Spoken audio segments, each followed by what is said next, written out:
If you're walking alone late at night, on an empty street where the only sound that exists is your own footsteps echoing against the pavement, and suddenly you begin to hear another sound following you, matching your rhythm, keeping the same distance, as if someone decided to walk right beside you without you ever noticing when it started. Don't slow down, don't try to understand, don't try to confirm it, and above all, don't look to your side, because the moment you do, there's a real chance you'll see something that simply shouldn't be there, something that doesn't belong to that place, that moment, or even this world. And the worst part is that after that single mistake, after that simple act of turning your head, you may never be able to walk alone the same way again, because some things don't need to follow you to find you. Some things choose to walk beside you.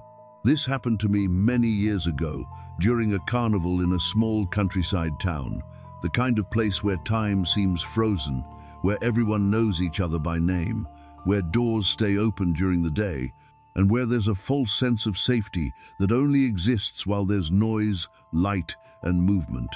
Because when all of that disappears, when the music stops, when people leave and the streets go empty, something changes, something no one talks about, but everyone feels as if the town itself stops being ordinary and starts behaving differently, quieter, more watchful, almost as if it's waiting.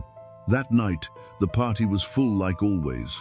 The square lit up, people laughing loudly, dancing, drinking, living that simple kind of joy that only exists in small towns. And for a while, it was impossible to imagine that just a few meters away, there was a completely different place, a place where sound didn't quite reach, where light didn't fully touch everything, and where silence wasn't just the absence of noise, it was the presence of something you couldn't explain. Something that always seemed to be there, still, invisible, waiting for the right moment. I left later than I should have, when the party was already fading, and what remained was no longer excitement, but a strange emptiness, a space between what hadn't fully ended and what should have already been over.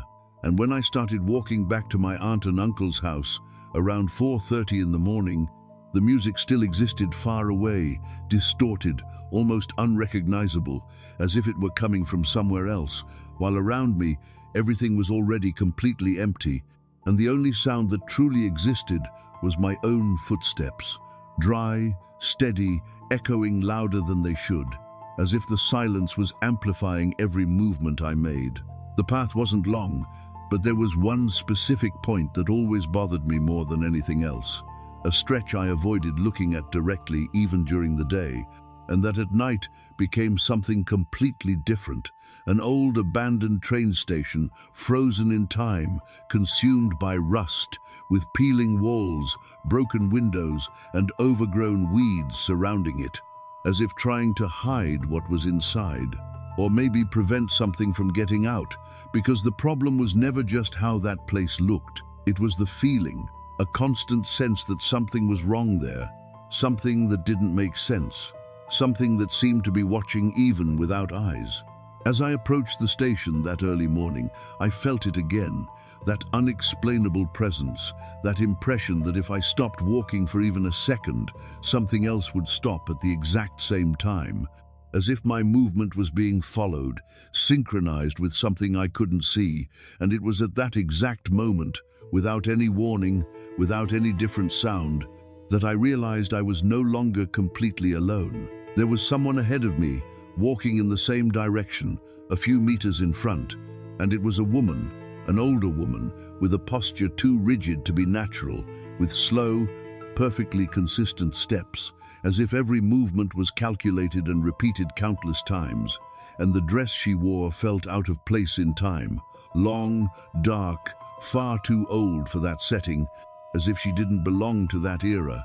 And the strangest part of all was that, even with all those details out of place, the first thing I felt wasn't fear, it was relief. An immediate, almost desperate relief, as if the simple presence of another person was enough to push away that growing discomfort that had been following me since I left the square.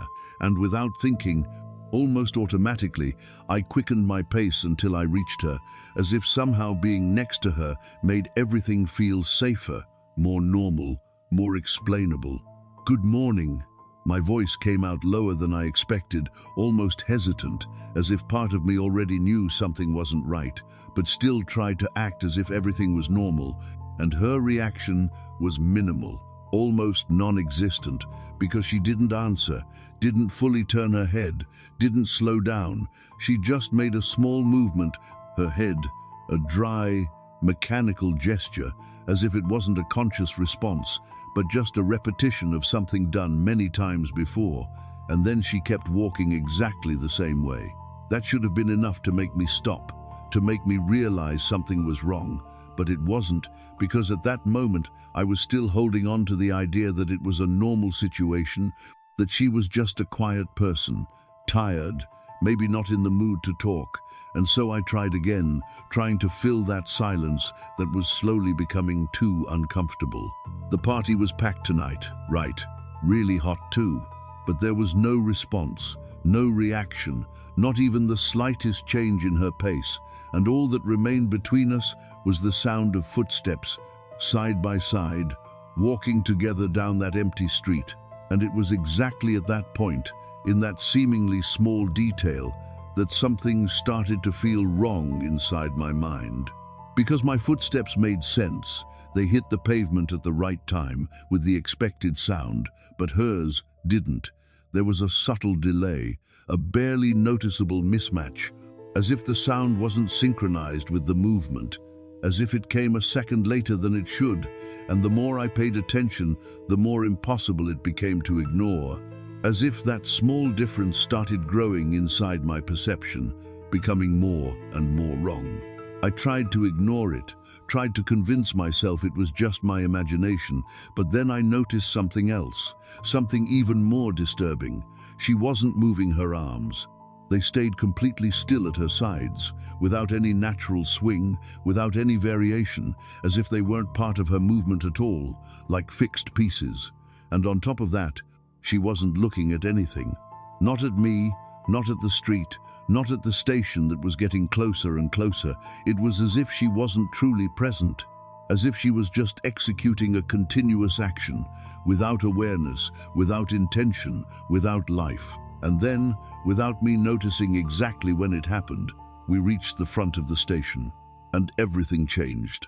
The air became heavy, not just cold, but dense, hard to breathe, as if something invisible was occupying the space around us.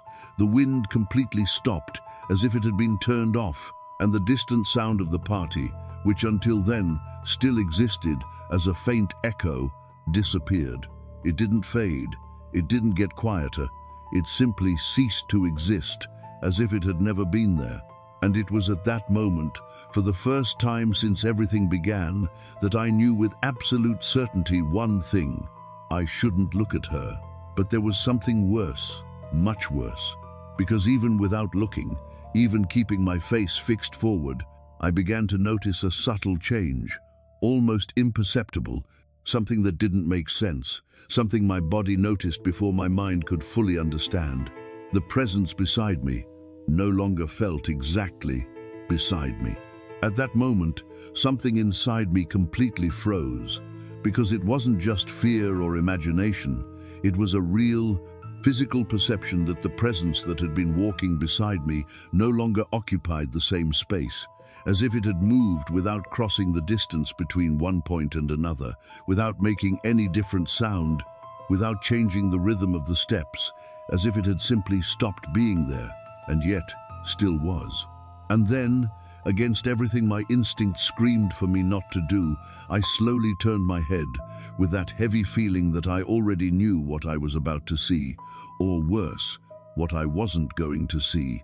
And when my eyes finally reached the space beside me, there was absolutely no one there, no sign of presence, no shadow, no movement, as if that figure had been erased from reality in a single instant, without leaving any trace that it had ever been there. But the most disturbing part wasn't the emptiness, it was the sound. Because even with no one beside me, the footsteps continued, still matching mine with impossible precision, occupying that invisible space as if something was still there, walking with me in a way that defied any logic, and for a few seconds that felt much longer than they actually were, I knew for certain that whatever that was didn't need a body to exist. That was the moment fear turned into pure panic, and I just ran, without looking again, without thinking, crossing that stretch as fast as I could, with the constant feeling that at any moment it could reappear right beside me, not coming from behind, not trying to catch up, but simply returning to where it had always been. And the worst part was that for a few meters, I could still hear that second rhythm running with me, not behind me, but beside me. When I finally reached my aunt and uncle's house, I couldn't control my body anymore. My hands were shaking, my breathing was failing, and all I could do was pretend nothing had happened, as if ignoring it would be enough to erase it.